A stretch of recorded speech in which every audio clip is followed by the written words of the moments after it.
Hello everybody, welcome to another video.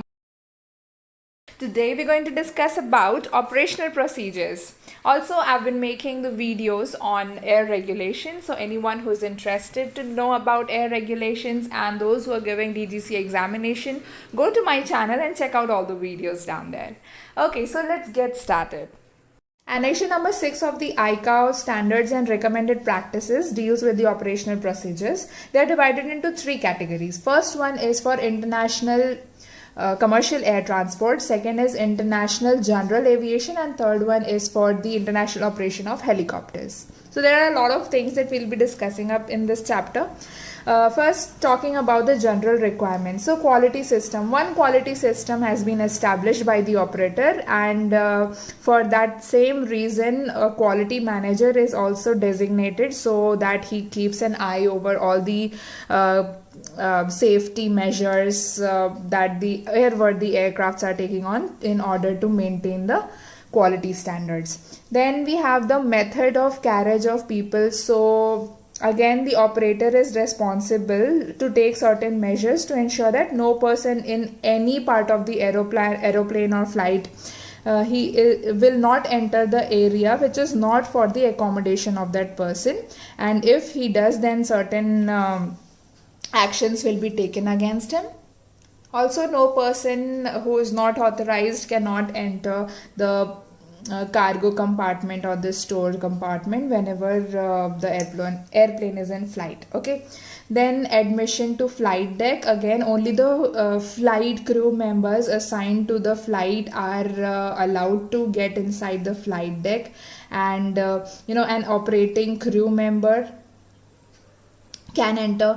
A representative authority who is responsible for certification, licensing and inspection, he can enter the flight deck, or anyone who is permitted by the operational manual as given in the operational manual, or if he has a permit to enter, then he can enter the flight deck.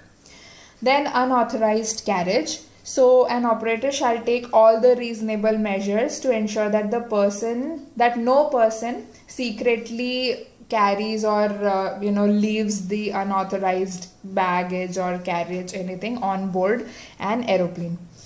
Okay, then portable electronic devices. So carrying portable electronic devices which may cause which may hinder the safety of the aircraft, that are not allowed. Then we'll be talking about the documents. Some mandatory documents that have to be carried in the aircraft are certificate of registration, certificate of airworthiness review certificate, document attesting the noise certification, air operation permit, licenses for each crew members, aeromobile radio operation license, journey logbook or any equivalent document that is approved by Dgca, operations manual, minimum equipment list, and then flight manual, cabin crew manual, cockpit and emergency checklist for takeoff, cruise or landing phases, aeroplane search procedure checklist, maintenance release certificate to release to the service. LOPA means layout of passenger arrangement, emergency and safety equipment layout, route guides, current and suitable navigation charts and maps for the planned flight rule and all the other routes along with it. So weight schedule also, load and trim sheet. If carrying passengers, then list of their names and places of embarkation and disembarkation. If carrying cargo, then its manifest and detailed declaration of the cargo. And if carrying dangerous goods, a list of such goods, and this list must be specially brought in notice to the pilot in command before the flight. So there are a lot of documents that have to be carried.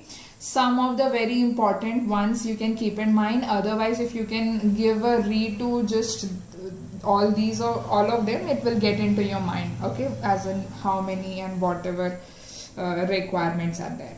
Okay, moving on. Information retained on ground. So actually some information has to be there on the ground which are relevant to the flight and also for its operation, and they have to be preserved in the ground unless and until any duplicate has been produced from where it has started, or you know, where this all the details of the flight is stored. And you know, basic things that this information is an important one, so they have to be fireproof, and they are kept in a fireproof container in an aeroplane. Okay, then power to inspect.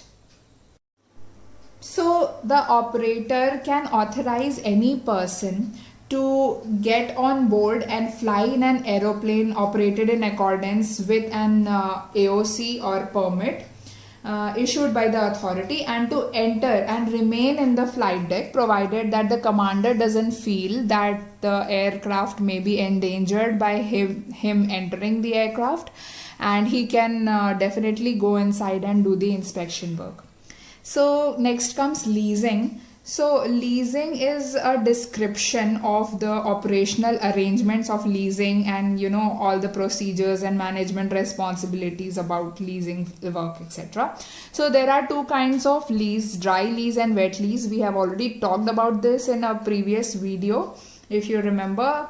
Otherwise, dry lease is when the aircraft is operated under the AOC of the leasee. If you ask me what AOC is Air Operator Certificate or Permit, you can say. And the wet lease is when the aircraft is operated under the permit of a leaser. Alright. So AOC is authorizing an operator to carry out a specified commercial air transport operations. Okay, the state of operator. So state of operator is the place where the operator has its business on, or if it is not like that, then its permanent residence. That is considered as the state of operator. So issuance of the permit is mostly dependent upon the operator demonstrating certain things such as its training policies and programs, flight operations, ground handling, and all those whatever requirements and standards. If it follows, then they will be issued the AOC. Fine. And validity. So this again depends upon the operator maintaining the original certificate standards. Fine. Moving on to the operational requirements. Operational benefits. So certain things, certain systems which enhance the operation of the aircraft, they are approved by the state of operator. They are of lot of types. For example, HUD, which is the head-up displays, and EVS, which is enhanced vision systems, synthetic vision systems, SVS, combined vision systems, CVS. These are all the things that enhance the activity, the operational systems of the aircraft, so they are approved. Also electronic flight bags, EFB. So these comprise of equipment and applications for the flight crew, which allows for storing, updating, displaying and processing of the EFB functions to support the flight operations and duties. Fine. Operational control and supervision. So operator will be having control over the operational procedures that are being followed under the authorized AOC. Okay, then use of air traffic services. So air traffic services will be used, it will be provided to all the flights whenever they want. So in accordance with the flight plan and the requirements of the air traffic services, they will be provided. Fine. Then instruments, instrument departure and approach procedures. So an operator shall ensure that the instrument departure and approach procedures established by the state in which the aerodrome is located are used. Okay. And then also the commander may accept the ATC clearance to deviate from the published departure or arrival routes and carry out the operations if he finds that that is the better way, keeping the safety of the aircraft in mind. Carriage of persons with reduced mobility. So any person who is disabled or who will be needing any assistance like medical assistance or some devices for movement, and also escorts and guide dogs. So they are allowed inside the aircraft provided that such persons or their representative have made the timely booking and check-in for the travel and informed the airline for whatever requirements are there. Okay, then carriage of inadmissible passengers, deportees, or the persons in custody. So, any operator shall establish the procedure for the transportation of these people, and they can definitely get inside it. And also there are some rules that have to be followed if they are getting on board, but definitely they can be they can get on board and they can fly. Fine. Next part. So any passenger cargo or the cabin bag, they have to be adequately secured and stored. That was about the stowage of the baggage and cargo. Then passenger seating. So a proper arrangement of the seating of the passengers have to be done so that in case of any emergency they can be evacuated easily. Then we have security of passengers and cabin galleys. So an operator shall establish procedures to ensure that before taxiing, takeoff and landing, all the exits, escape paths are unobstructed. Also, the commander shall ensure that before takeoff and landing and whenever deemed necessary in the interest of safety, all the equipment and baggage is properly secured. Fine. Smoking on board is definitely not allowed. So in the interest of safety, they have banned smoking in any place, even in the washrooms or the aisles or in the cargo compartments. Nowhere they cannot smoke on board. Then we have the takeoff conditions. So before commencing, the commander has to make sure that he knows that the weather and the condition of the runway is suitable for the takeoff. Okay, keeping in mind the safety of the aircraft. Then applications of takeoff minima. For takeoff minima, RVR and the visibility of the in the direction of the takeoff is taken into consideration. So the visibility should be equal to the minimas or it should be better than that. Then only the takeoff is proceeded. So EDTO is also known as ETOPS in some documents.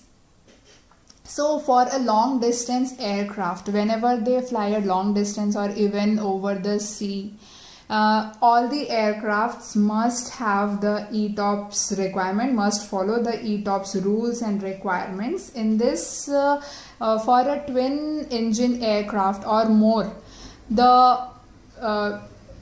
some rules are made in case any engine fails or any of the engine is inoperative, then they can fly more than the diversion time. So generally they are allowed to fly for 60 minutes or more from the alternating airdrome. But in the case of ETOPS or the EDTO, they can fly for more time, say 75 minutes or many other slots are there in which they actually perform and they show that it is they demonstrate their reliability to the authority that they can fly for more than that of the diversion time, limited diversion time, and so they are allowed. This is known as EDTO. RVSM is the reduced vertical separation minima. So for flight level 292, flight level 410 actually, but I have written it 460, actually 410. The separation minima is 1000 feet. So that is known as the RVSM. So an aircraft shall be provided with the equipment that is capable of indicating the flight crew about the level of the flight, and then they can also, if they are automatically able to maintain the flight level, and the threshold alert is being given to them, which does not exceed 300 feet, then they are allowed to fly in the RVSM environment. Okay. All weather operations. All weather operations, we'll be talking about the low visibility procedures, LVP, which we call it. So any aerodrome in which the procedures of landing, takeoff, or any other flight procedures are being carried out, that is the low visibility procedures. And the operations done in this environment, low visibility environment, are the category 2 and category 3 approaches and the low visibility takeoffs, which is also known as LVTO. So if they have to carry out LVTO, the condition is that the RVR should not be, once again, the RVR can be less than 400, and this will be known as the low visibility takeoff. In normal conditions it should be greater than that, but in low visibility takeoff conditions RVR less than 400 is considered. Now other operations of low visibility. So an operator shall not conduct category 2 or 3 operations unless each aeroplane concerned is certificated for operations with the decision height below 200 feet or no decision height. Also, suitable system for recording the approach and automatic landing success or failure is established and maintained to monitor the overall safety of the operation. And the operations are to be approved by the authority, then they are allowed for category 2 or 3 operations. Also, the flight should contain at least 2 pilots, and the decision height that will be determined by the radio altimeter, so it should be equipped with the radio altimeter. Fine. And for other operations, the takeoff in RVR less than 400 meter, it should be approved by Dgca, that will be the LVTO. The scheduled operators, they can operate up to 125 meter RVR also, but the non-scheduled operators, they cannot take off below 500 meter RVR. Also, an operator shall not conduct takeoff with RVR visibility less than standard category 1 conditions of 550 meter RVR or 800 meter visibility unless low visibility procedures are enforced. Okay. Then only the trained and the qualified air crew are allowed to operate in the low visibility operations. Then there are operating procedures also for category 2 and category 3 operations as well as low visibility takeoff. These procedures must be included in the operations manual that is carried in the aircraft, and they contain the duties of the flight crew members during taxiing, takeoff, approach, flare, landing, rollout, missed approach. Okay. The commander will also have to, satisfy himself that he is able to perform category 2-3 approach and takeoff of low visibility. And appropriate LVPs are in force according to the information received from the air traffic services. And full thrust takeoff rating is to be used for the LVTO. Supervised takeoff and landing is not permitted during category 2 or category 3 operations or low visibility takeoff, LVTO. Aerodrome operating minima. Aerodrome operating minima are actually 2 sets which are normal AOM and the restricted AOM.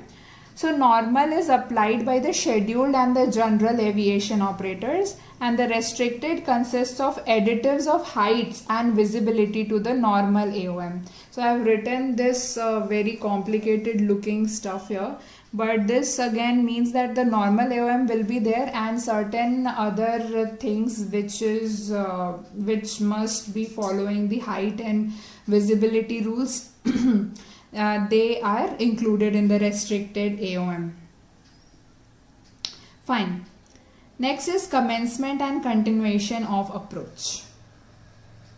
The pilot in command shall not commence an instrument approach if the reported RVR or visibility is below the applicable minima. Okay, the approach shall not be continued below 1000 feet above the aerodrome and also into the final approach segment. In case the aircraft is in the final approach segment or descending below 1000 feet and then they are reported that the RVR or visibility has gone below the application minima, then the approach may be continued to the decision altitude or decision height, or minimum decision altitude or decision height, right? And the touchdown zone RVR is always controlling. So if reported and relevant, the midpoint, stop and RVR are also controlling. So the minimum RVR value for the midpoint is 125 meter. The RVR required for touchdown zone if less is less, and 50 meter of the stop end. So this was important. For the middle part it is 125, for the end part it is 50 meter. Okay, so this was it. And also for an aeroplane equipped with the stop end guidance or the control system, the minimum RVR value for the midpoint can be reduced from 125 meter to 50 meter. Let me just add it here. So the mid will be 125 meter in normal conditions and end will be 50 meter in normal conditions. But in case the aircraft is equipped with the stop end guidance, then the mid one can be reduced to 50 meter. Also relevant in this context means that the part of the runway during the high speed phase of landing down to the speed of approximately 60 knots. Okay. Now VFR operating minima. So an operator is to ensure that the VFR flights are conducted in accordance with the visual flight rules and in the VMC. Fine. Next is instrument and safety. Okay, so circuit protection devices. So an operator shall not operate an aeroplane in which fuses are used unless there are spare fuses available for use in flight equal to at least 10% of the number of fuses of each rating or 3 of each rating given whichever is greater. Okay. Then windshield wiper should be there. So if the maximum certificated takeoff mass of the aircraft is more than 5,700 kg and each then the wind shear wiper should be equipped. Fine. Then we have the airborne weather radar equipment. So this should be equipped in the aircraft so that it gives the proper meteorological informations directly to the pilots.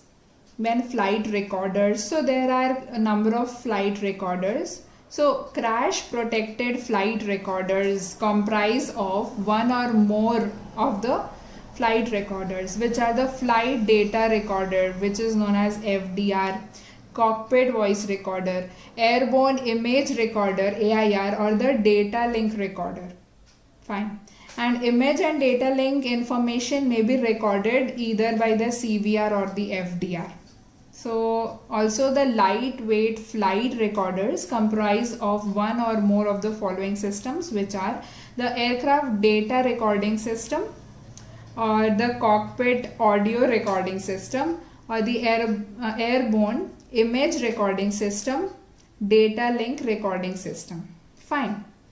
So for the aircraft whose takeoff mass is over 15,000 kg, which are so the requirements are both CVR and FDR, both should be there, and they shall equip with the two combinations of the recorders. One recorder shall be located close and other should be should be located anywhere aft, right? I should write this also, just a second. Fine, I will write it here. For just a second. For 15,000 kg or more, right? If the aircraft's takeoff mass is more than this, then FDR and the CVR both should be there, or the combination. Okay. And also all the FDRs shall be capable of retaining the information recording during at least for the last 25 hours of their operation. So 25 hours tak it should be retaining the information. CVRs and the data link recorders shall be capable of retaining the information recorded during at least 2 hours of the operation. So 25 hours for the FDR, and for the CVR and the data link it should be last 2 hours, till at least till the last 2 hours of their working. It should be containing the record.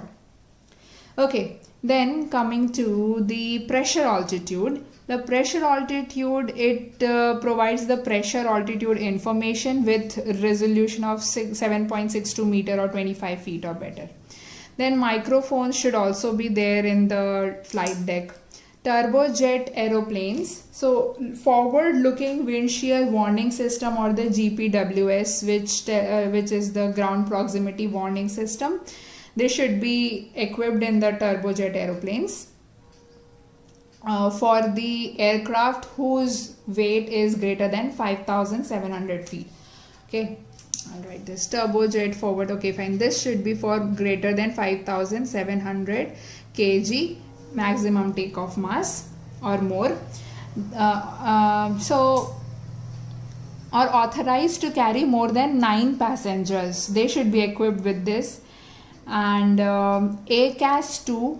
This one, ACAS 2 will be for the aircraft whose maximum takeoff mass will exceed 5,000 kg, or authorized passengers will be greater than 19 passengers.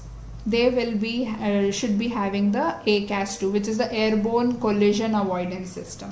So this was for 5,000 and this is for greater than 5,700 kg, and this is for 9 passengers, this is for 19 passengers or more.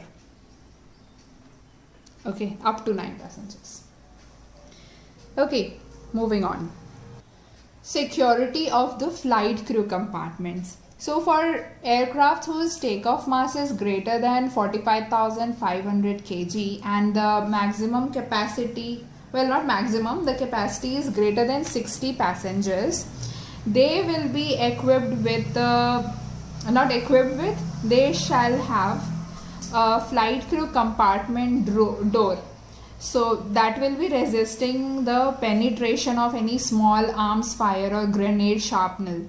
Okay, or any intrusion of the unauthorized person. So that is one thing. Then we have the first aid kits, which are very important. So for the passengers 0 to 100, one first aid kit. For 101 to 199 passengers, two safety first aid kits should be there. 200 to 299, and 300 or more, four first aid kits should be there. Emergency medical kit. So this is important in an aircraft. So the cabin crew who they are as a part of an operating crew, so they can use the emergency medical kit in case of any emergency for treating the passengers, or even the flight members, other flight crew members also. So one should be there at least. And for the aircraft who is carrying more than 250 passengers, then 2 emergency flight kits emergency kits, medical kits, it should be there.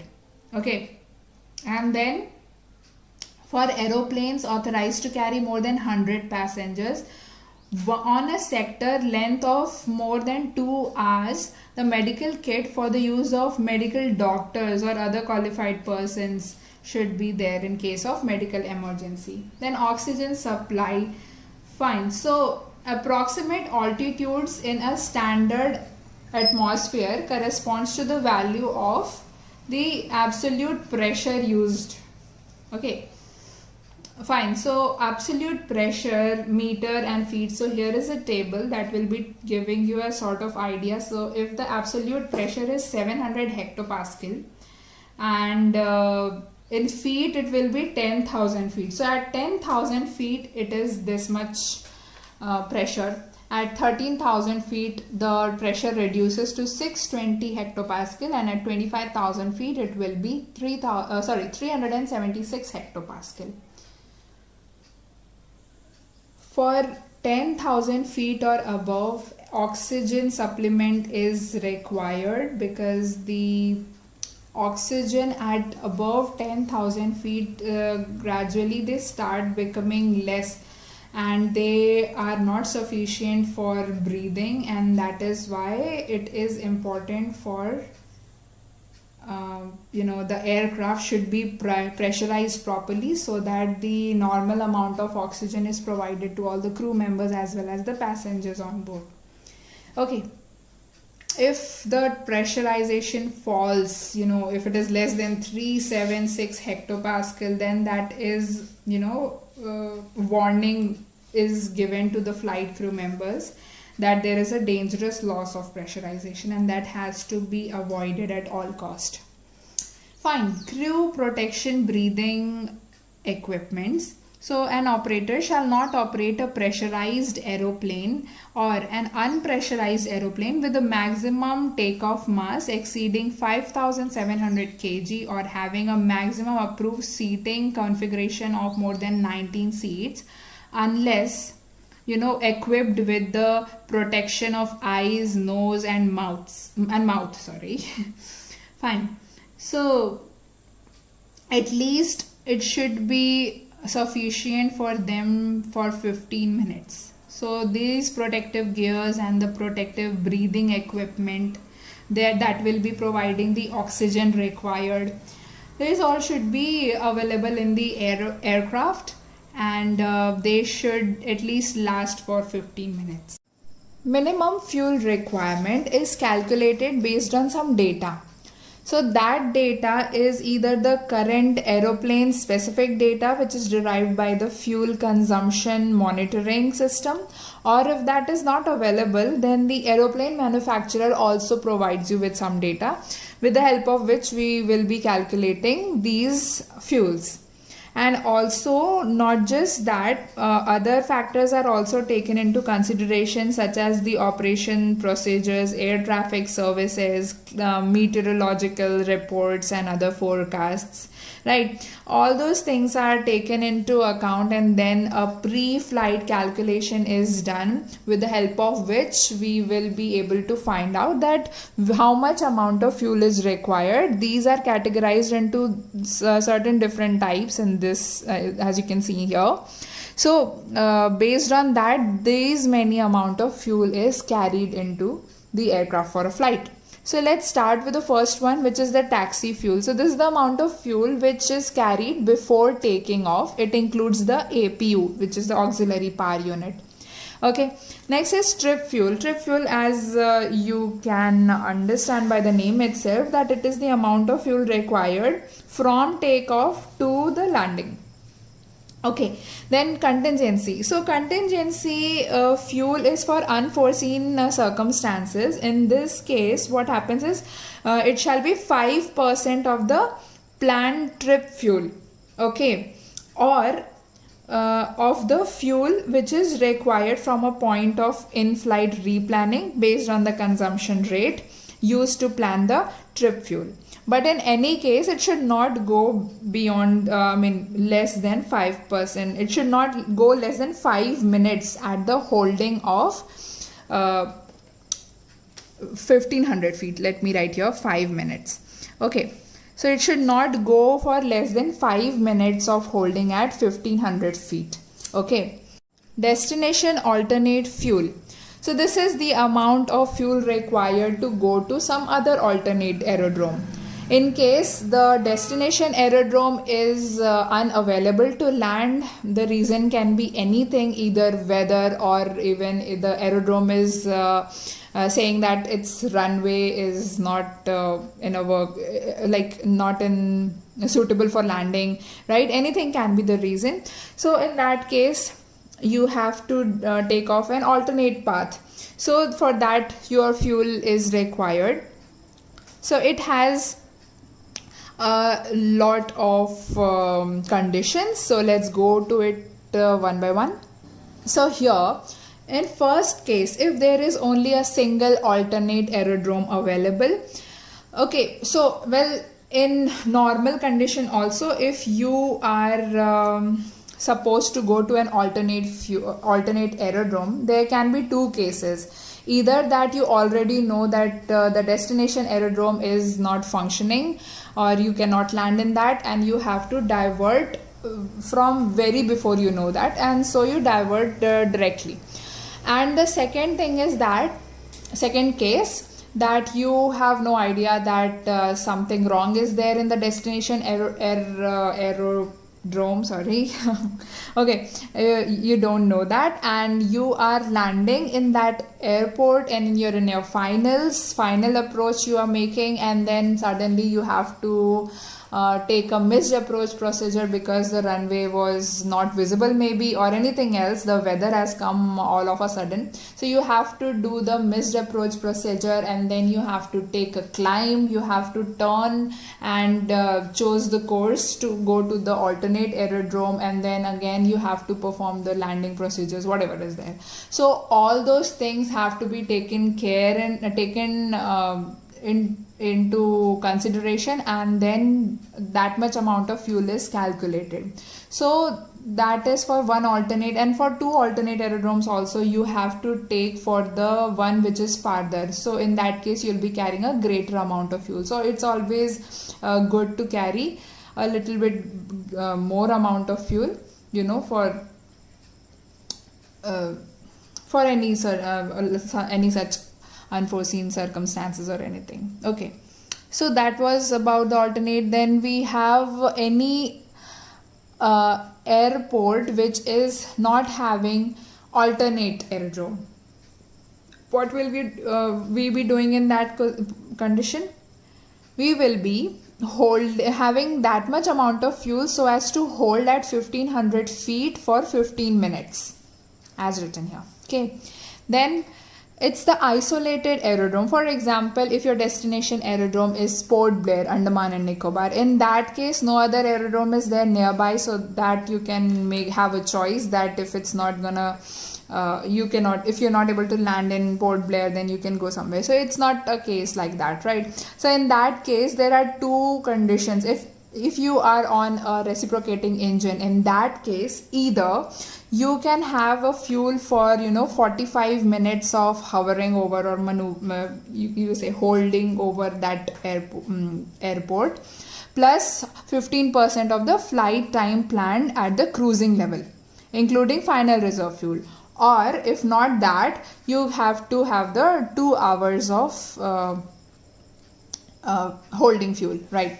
2 hours, for 2 hours. So whichever is less, you can take this. But in case of turbine engine, it should be 2 hours, and that is including reserve fuel.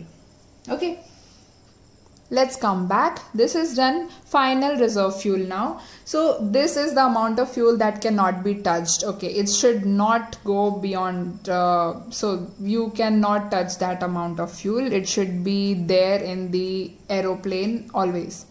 So actually that is calculated using the estimated mass on arrival on the destination airport or whatever. So in case of a reciprocating engine, the amount of fuel required to fly for 45 minutes Okay, under the speed and altitude conditions specified by the state of operator, that much amount of fuel is taken as the final reserve fuel. And in case of a turbine engine, the fuel required to fly for 30 minutes at the holding position, again 1500 feet, that is required. Okay, so I may write it here again.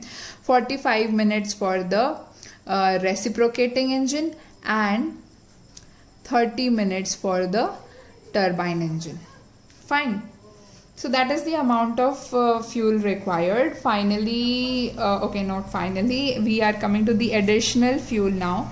So there shall be a supplementary fuel required if the minimum fuel calculated is not sufficient to, allow the aeroplane to engage in the EDTO as we discussed, right? Extended departure and all that. So to comply with the EDTO critical fuel scenario, that an extra amount of additional fuel can be taken.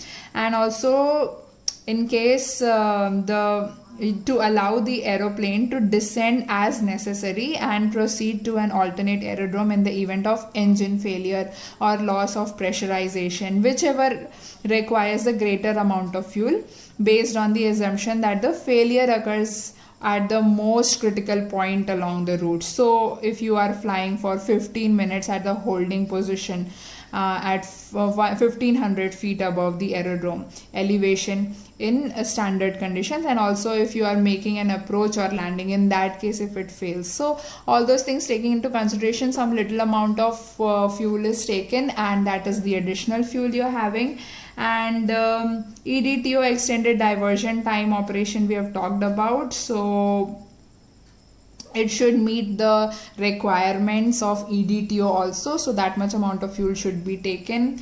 And then we have discretionary fuel, which shall be an extra fuel to be carried at the discretion of the pilot in command. Fine.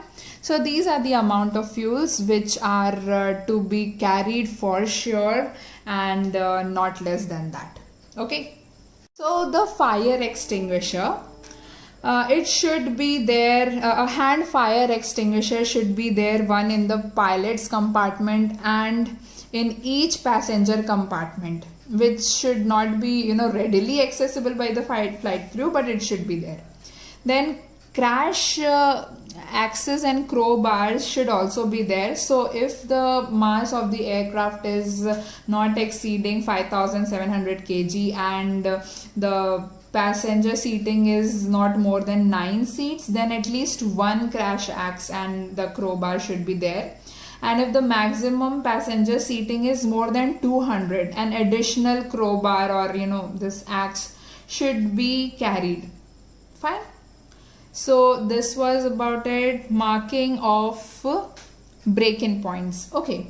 So areas of the fuselage is the body of the aircraft, suitable for break-in by rescue crews in emergency are marked on the aeroplane. So the color of the markings will be blue, red and yellow, and if necessary, they shall be outlined by white.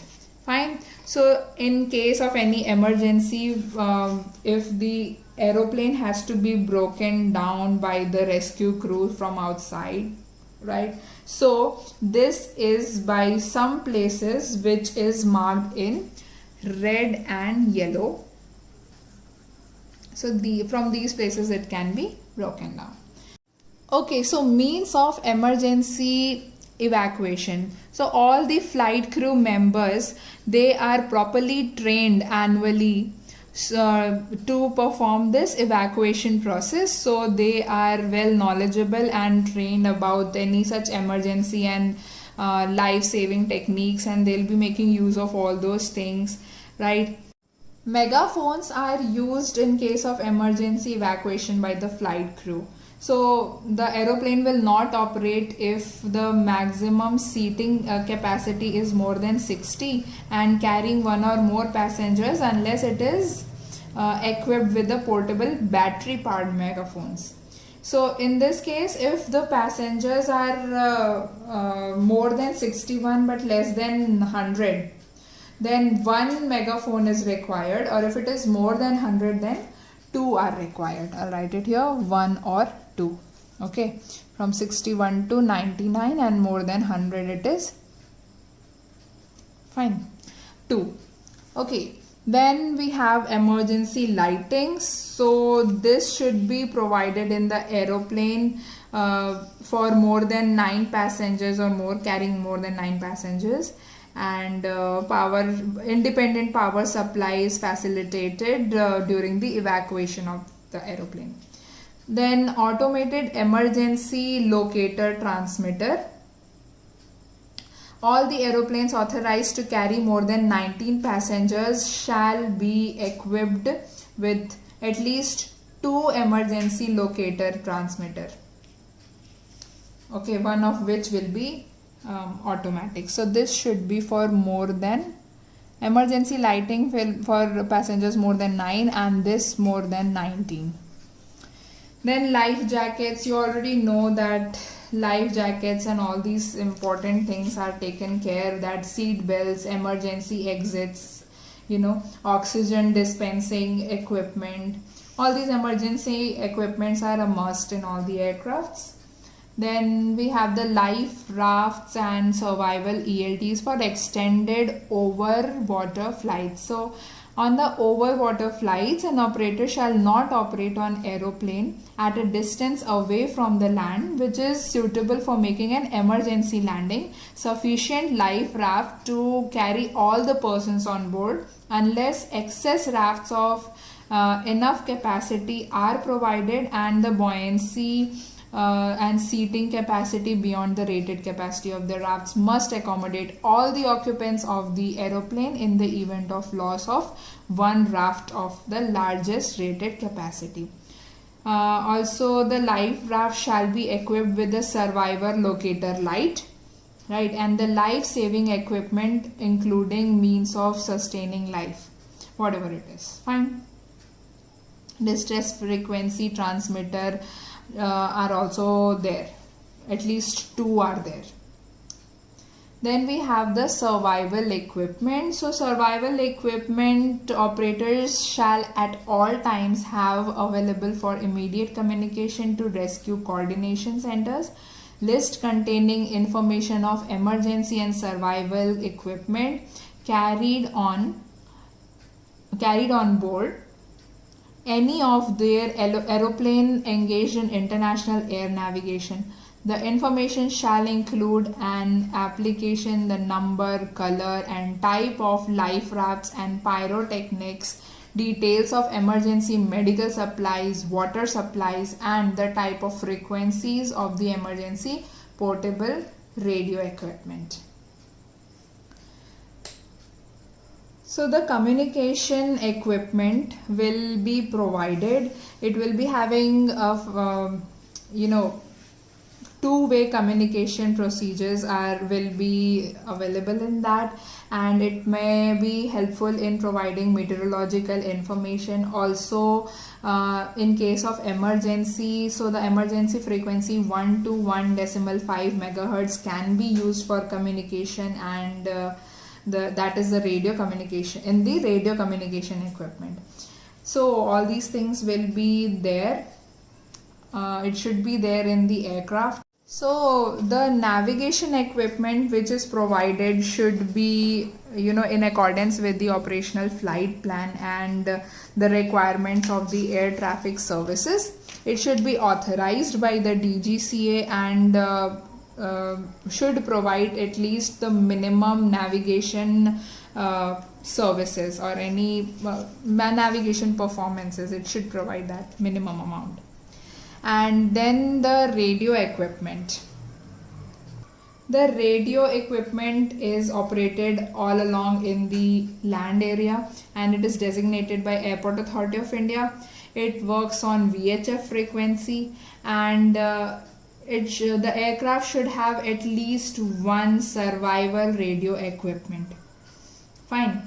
An audio selector panel is important for the IFR flying. Without that, IFR flying cannot be done. So let's talk about the flight crew now. So there are two things, which are the cabin crew and flight crew. Cabin crew are the crew who performs duties in interest of the safety of the passengers, duties assigned by operator and by pilot in command of the aircraft, and they will not be acting as the flight crew members. But who are the flight crew members? They are the licensed crew members charged with duty essential to the operation of an aircraft during the flight duty period. Scheduled commuter operators are the operators permitted to operate aircraft weighing up to 40,000 kilo. They are permitted to operate commercial flights between 2 or more local destinations except Category 1 cities, which include Mumbai International, Kolkata International, Delhi, Bangalore, Hyderabad, Tiruvananthapuram and Chennai. Okay, so these are the scheduled commuter operators. So keeping in mind the flight crew, cabin crew, there are some terms which are of importance, and we'll be discussing each one of them. First one is acclimatized. So acclimatized is a state in which the crew member's circadian biological clock is synchronized to the time zone where the crew member is there.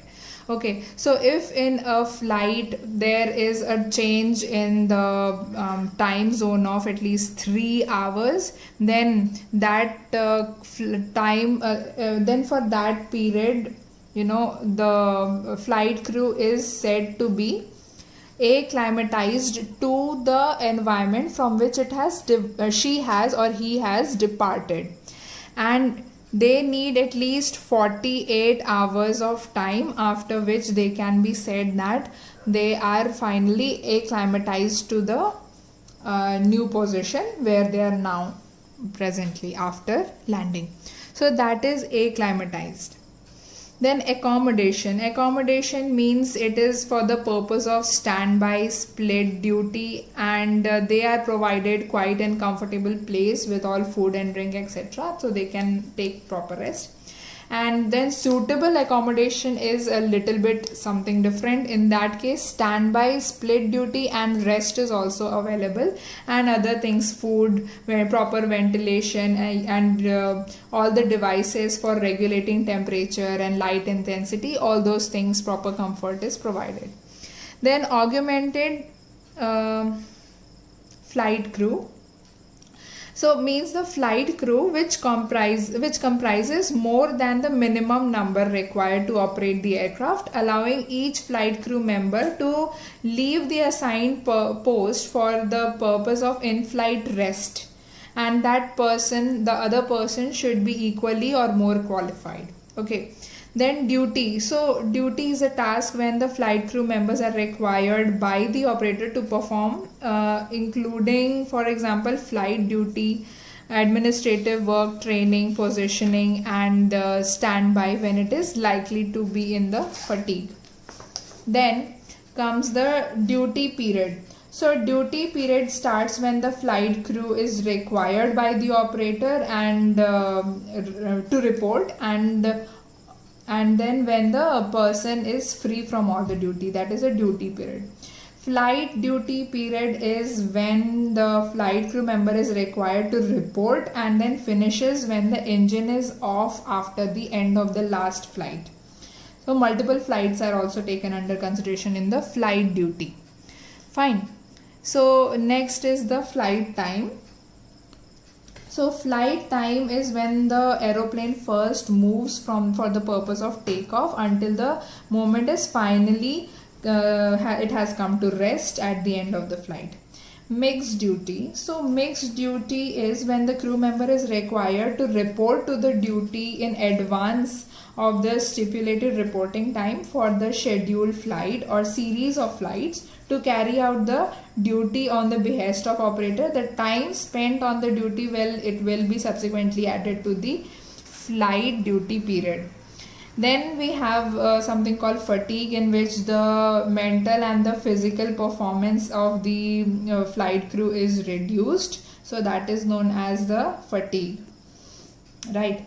Maybe due to sleep loss or extended wakefulness, all those things. Then home base, it is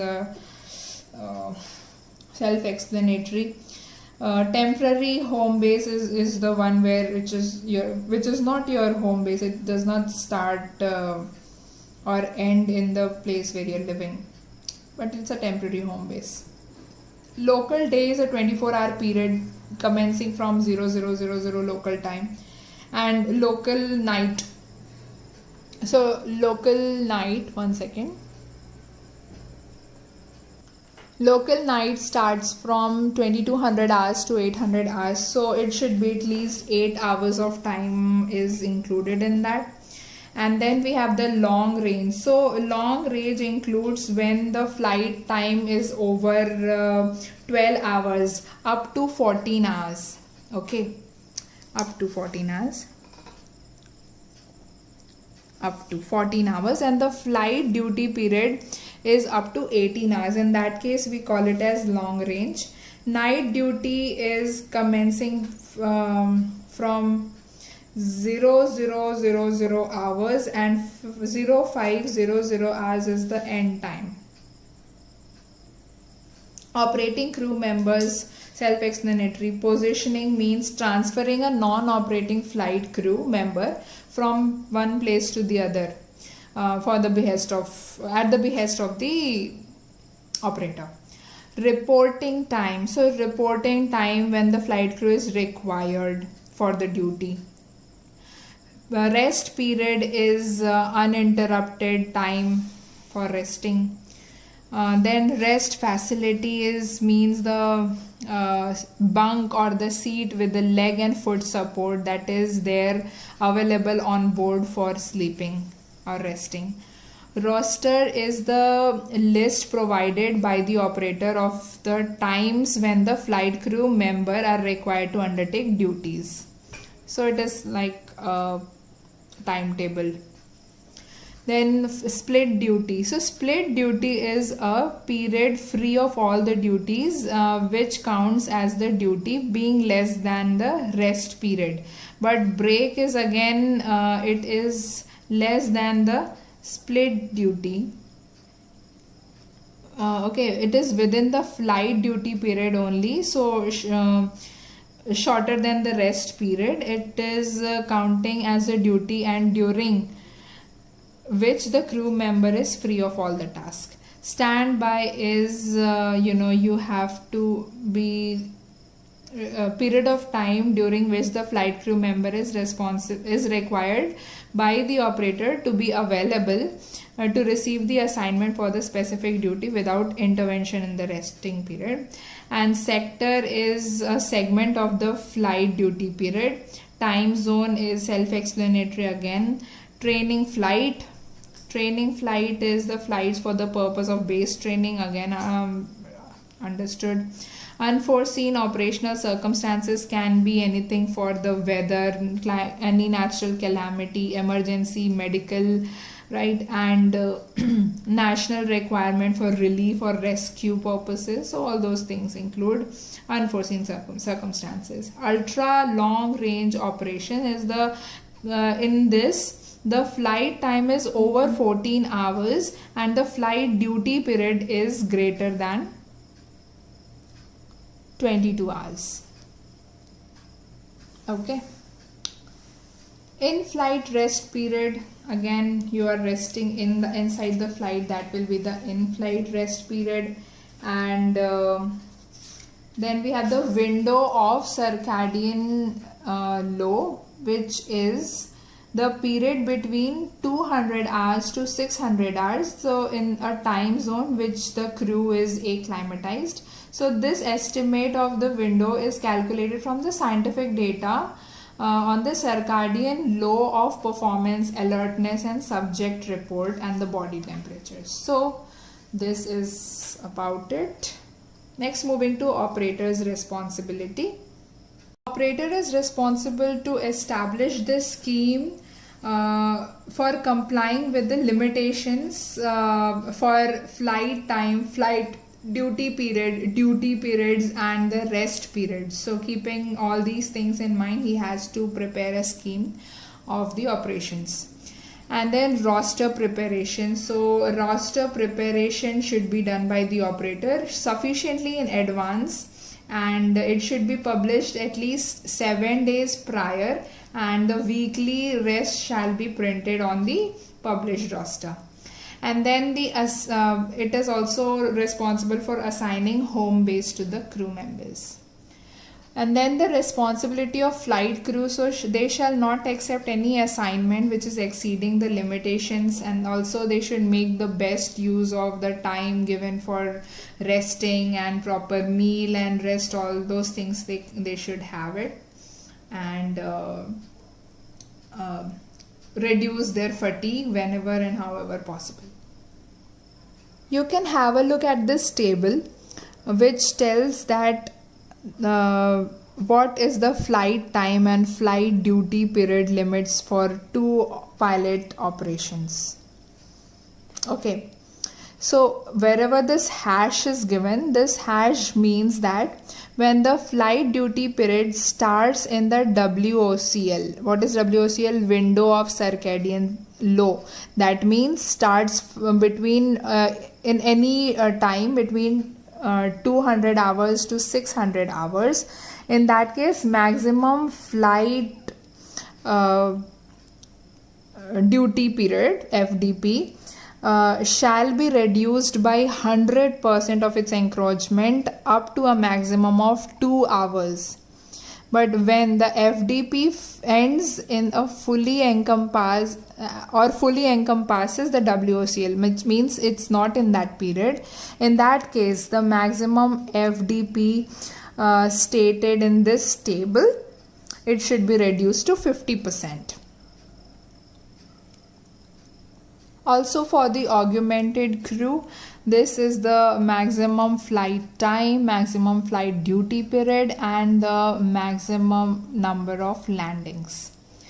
Also here hash is given and here star is also given. So double star actually means that the maximum flight duty period may be extended for 3 crew members by 2 hours in rest in seat, or 3 hours in case of a rest in bunk. Okay, and if there is a single star, it means that the URL operations approval to be sought by the DGCA on case to case basis. So this is it. One more table. See this, the maximum cumulative flight time and duty period limitations. So the maximum flight time limitations within the days, like 7 consecutive days, the maximum flight time limitation is 35 hours and the cumulative duty period 60. Similarly for 14 days, 28, 90 and 365 days it is given. In case of unforeseen circumstances, flight time, flight duty period and landing may be extended due to any unforeseen operational circumstances. So in that case, the flight time can be extended by maximum of 11 to 12 hours. Flight FDP is the flight duty period. Yeah. So flight duty period should be extended maximum for 3 hours, and only 1 extra landing may be carried out in the event of diversion or anything. So, but again, a cumulative limit of the maximum of 4 hour and 30 minutes flight time, maximum of 9 hours FDP and 2 landings within any period of 28 consecutive days is possible.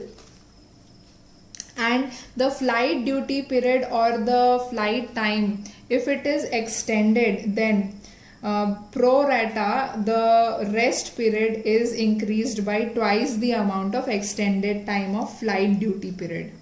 Okay, then extension of the maximum basic flight duty period shall not be combined with the split duty in the same duty period.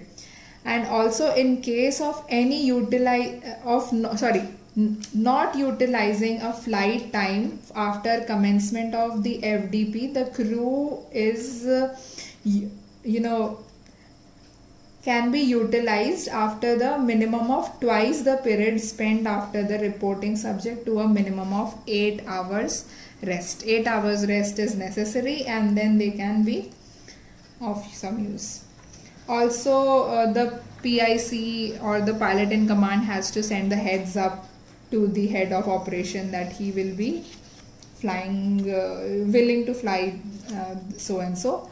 And then finally the records. So records will be kept for 18 months of the duty period, and then these the rest of the period provided so as to facilitate the inspection of the operator's authorized personnel or surveillance audit by the Dgca. So the records may be available when the flight crew requests for it. For 18 months at least they are there. So this was all about the operational procedures in aviation. I hope you enjoyed it. If you did, do give it a thumbs up, guys, and keep your support up. Also, do subscribe to my channel to keep watching more videos. Thank you so much for watching. We'll see you in the next one. Goodbye.